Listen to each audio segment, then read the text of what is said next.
Hey everyone, welcome back to our channel app tutorial. On today's video I'm going to show you how to save messenger video on your phone. It's very quick and easy, so let's get started. First, open the messenger app on your phone. If you don't have the app yet, you can get it from Google Play Store or the Apple App Store. Once you download the app, launch it and give your login details to log into your messenger.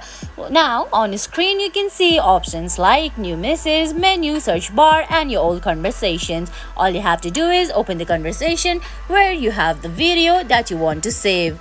Now you have to find the video you want to save, long press on it, then a small menu will appear where there are options like reply, save, unsend and more. All you have to do is tap on save, then Messenger will automatically save that video on your phone.